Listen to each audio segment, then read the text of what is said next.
আসসালামু আলাইকুম। আমার দুষ্টু মিষ্টি আপুমনি আর ভাইয়ারা, তোমরা সবাই কেমন আছো? আলহামদুলিল্লাহ, আল্লাহর অশেষ রহমতে আমি তো খুবই ভালো আছি। আশা করি তোমরাও সবাই ভালো আছো। আজকে তোমাদের সাথে শেয়ার করব এই যে আমার এই জামাগুলো। এগুলা হচ্ছে ওই যে লামা বাজার থেকে যে জামাগুলো এনেছিলাম সেগুলা। এগুলো তো বাসায় এনে রেখেই দিয়েছিলাম, বানাতে দেওয়া হয়নি। তো ভাবলাম কালকে গিয়ে বানাতে দিই। যেই ভাবা সেই কাজ। আর ভাবলাম বানাতে দেওয়ার আগে তোমাদের সাথে একটু শেয়ার করি আমি কেমন জামাগুলো এনেছিলাম। এই যে দেখতে পাচ্ছ, এগুলো সুতির জামা, গরমের দিনে পরতে কিন্তু অনেকই আরাম। যদিও আমার বাসায় তেমন একটা থ্রি পিস পরা হতো না, তো এবার ভাবলাম যে পরবো, এর জন্য বাসার জন্য আরামদায়ক কিছু সুতির থ্রি পিস নিয়ে এসেছি। এই যে দেখতে পাচ্ছ, দুটি একই ডিজাইনের, তবে কালারটা একটু ডিফারেন্স। আর ওড়নাটা কিন্তু খুবই সুন্দর, আর এটার হাত যে এটা আলাদা একটা হাত, যার জন্য কাপড় অনেক বেশি। যারা আরও বেশি স্বাস্থ্যবান তাদের জন্য কিন্তু এটা খুব পারফেক্ট। তো তোমরা দেখে বলবে আমার জামাগুলো কেমন হয়েছে। আর এই যে দেখতে পাচ্ছ, এটিও সুতির, এটির মধ্যে এটি হচ্ছে হাতের কাজ করা, সুতার হাতের কাজ করা। এই জামাগুলোর মধ্যে কিন্তু অনেক কালারফুল আরও সুন্দর সুন্দর জামা রয়েছে। আমার এমন আরও প্রায় 4-5টা জামা রয়েছে বিভিন্ন কালারের, তবে আমার বেশি পছন্দ হচ্ছে লাল।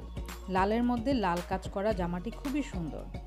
আর এই যে দেখতে পাচ্ছ ওড়না, কালার কম্বিনেশনটা খুবই সুন্দর। তো তোমরা আমাকে জানাবে আমার জামাগুলো কেমন হয়েছে। আর আরেকটা নিয়েছি একটু ডিফারেন্ট টাইপের, আমি অমন টাইপের জামা কখনো পরিনি, তো ভাবলাম এবার একটু পরে দেখি কেমন। তো এই যে দেখতে পাচ্ছ, এটি আমার কাছে ভালো লেগেছে, খাদি কাপড়ের এটি। এমন টাইপের জামা আমি কখনো পরিনি, তবে অনেককেই দেখেছি পরে, আমার কাছে কিন্তু ভালোই লাগে।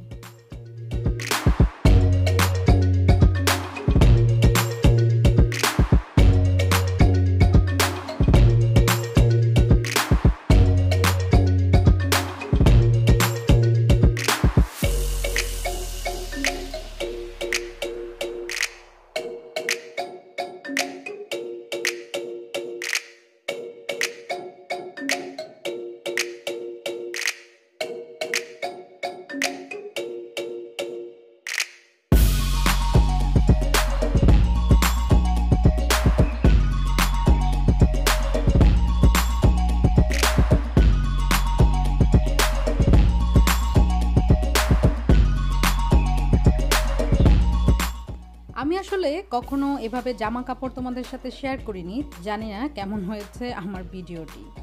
তো যাই হোক, এগুলো আমি দুপুরবেলা গুছিয়ে বিকেলবেলা গিয়েছিলাম টেলার্সে দেওয়ার জন্য। তো চলো আজকে তোমাদেরকেও দেখাই আমি কোন টেলার্সে দেই এবং আমার টেলার্সের যে মাস্টার উনি কেমন।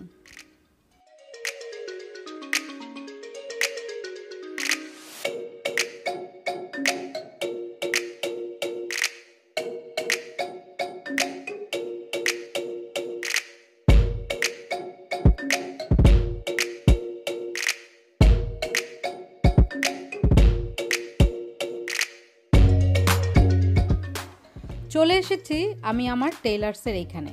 এই বিল্ডিংয়ের নিচেই রয়েছে আমি যেখানে নাকি কাপড় বানাতে দেই সেই টেলার্সটি। এটার নিচে মার্কেট, কয়েকটি দোকান আর কয়েকটা টেলার্স। আসলে আমি যখন সিলেটে আসি তখন আমার খুব অসুবিধা হতো জামা বানাতে, কারণ এখানের অনেক অনেক অনেক টেলার্স আছে, কিন্তু ওরা খুব একটা সুন্দর করে জামা বানাতে পারতো না। তাই দেখা যেত আমাকে এখান থেকে কাপড় কিনে কুরিয়ার করে আমার যে ঢাকায় যে টেলার্স ছিল সেখানে পাঠাতে হতো, ওরা আবার বানিয়ে আবার আমার কাছে কুরিয়ার করে পাঠাতো। এটা আসলে অনেক সময়ের ব্যাপার আর একটু ভেজালো। কিন্তু আমি হঠাৎ করেই প্রায় এখন 1-1.5 বছর ধরে এই দাদার কাছেই কাপড় বানাই। এই যে দেখতে পাচ্ছ দাদা, উনি হচ্ছেন এখানের মাস্টার, আর উনি খুবই ভালো একজন মানুষ। উনি আসলে হিন্দু একজন মানুষ, কিন্তু খুবই ভালো। শুধু জামা কাপড় সুন্দর করে বানান না, ওনার ব্যবহারও অনেক অনেক ভালো।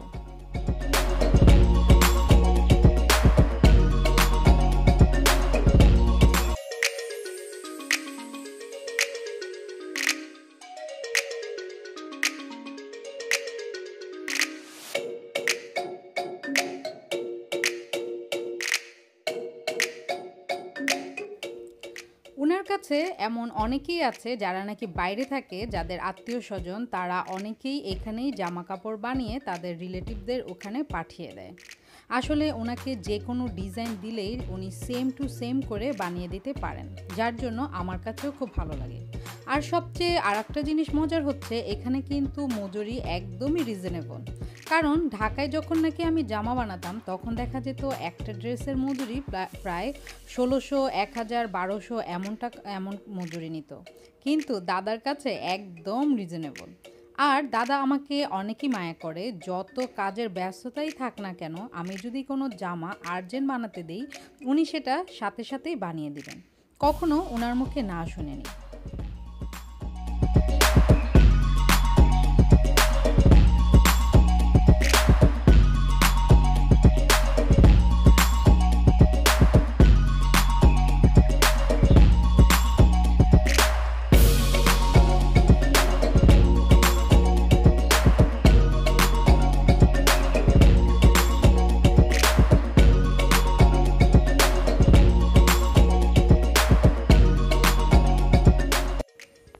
বাসার জামা ছাড়া বেশিরভাগ জামাই আমি রেডি জামা পরার চেষ্টা করি, কারণ আমার কাছে বানানোটা খুব ভেজাল লাগে।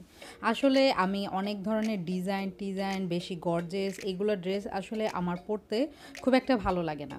আমি জামার পরার ক্ষেত্রে খুবই চুজি, আর যে জামাটা আমি পরে কমফোর্ট ফিল করি সেই জামাটাই নেয়ার চেষ্টা করি। তো আমার জামা দেওয়া শেষ হয়ে গিয়েছে, এই যে দেখতে পাচ্ছ আরও অনেক টেলার্স আছে আশেপাশে। আর যারা নাকি জামার মধ্যে বিভিন্ন ডিজাইন দিতে চায়, লেসের দরকার হয়, অনেকগুলো লেসেরও দোকান রয়েছে এখানে।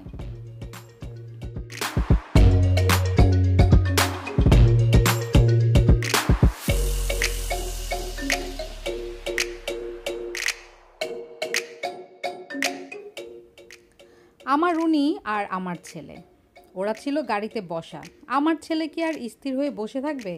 আমি যেখানে সে তো সেখানেই, চলে এসেছে আমার কাছে। আর এসেই দুষ্টুমি শুরু।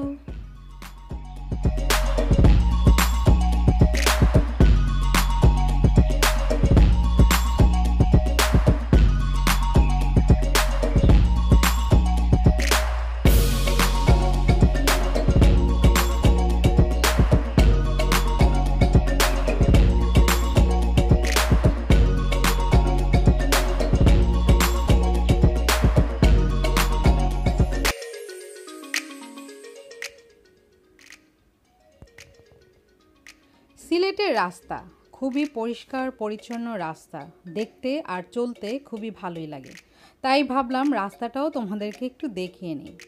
এখন আমরা কোথায় যাচ্ছি? এখন যাচ্ছি ডক্টরের কাছে। আসলে এক সপ্তাহ পর ডক্টর যেতে বলেছিল, তাই ওখানে যাওয়া। তবে ওনার কাছে যতবারই যাই না কেন ততবারই সিরিয়াল নিতে হয়। তবে আমাদের পরিচিত ফ্যামিলি ডক্টর বলে আমাদের এই কষ্টটা করতে হয় না।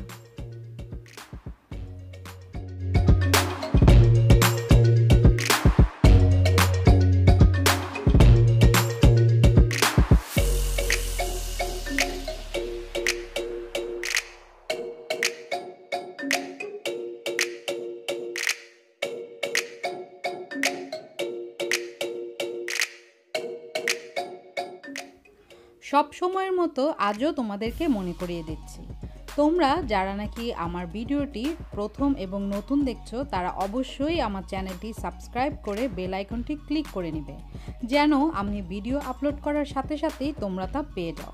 কারণ বেল আইকনটি ক্লিক না করলে আমি হাজার ভিডিও দিলেও তোমরা কিন্তু দেখতে পারবে না, তাই অবশ্যই মনে করে বেল আইকনটি ক্লিক করে নেবে।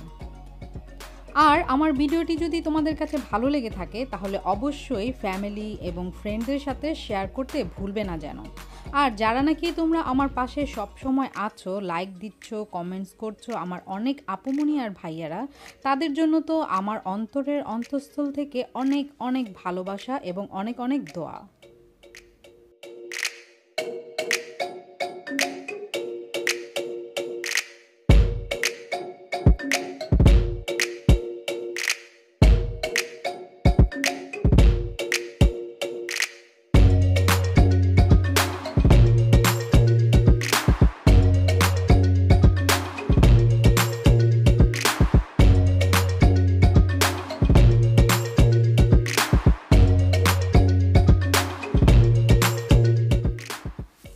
চিকিৎসা বিজ্ঞানে আধুনিকতার ছোঁয়া লেগেছে, আর সেই ক্ষেত্রে আমাদের বাংলাদেশও কিন্তু পিছিয়ে নেই।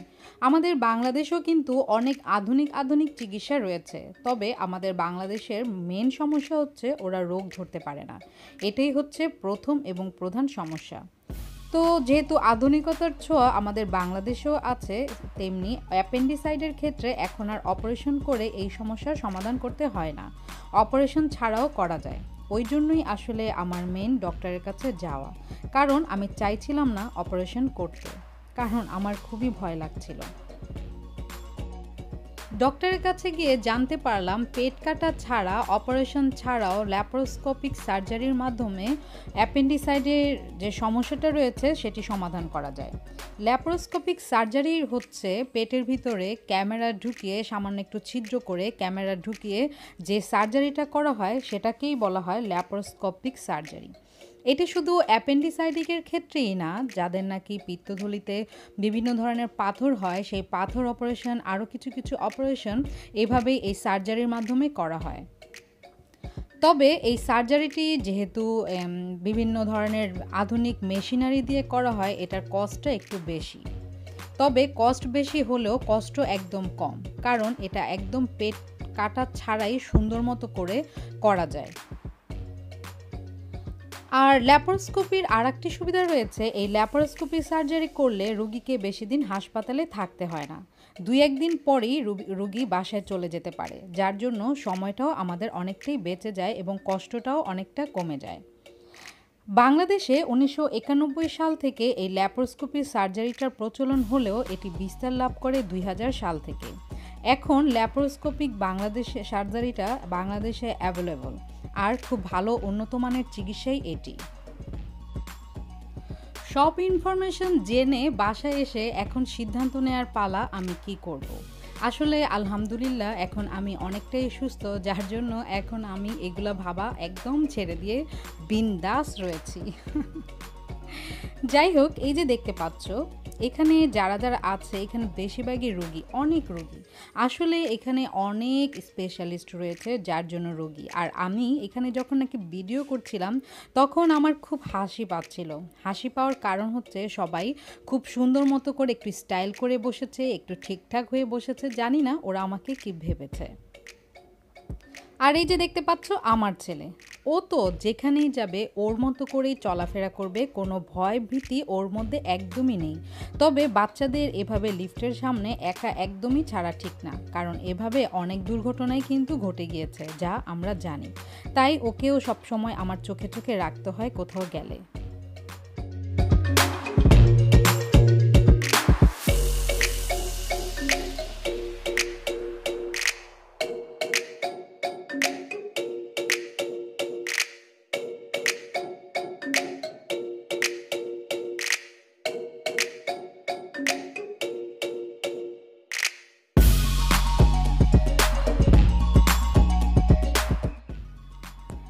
এখন নিয়ে নিচ্ছি ওষুধ। কিছু ওষুধ দিয়েছে, যেটা নাকি নিতে আমরা গিয়েছিলাম একটি ফার্মেসিতে। তো ওই ফার্মেসিতে যখন নাকি আমি ভিডিও করছিলাম, ওখানের ফার্মেসির এক ভাইয়া বলছিল যে এখানে আসলে ভিডিও করা একদমই ঠিক না।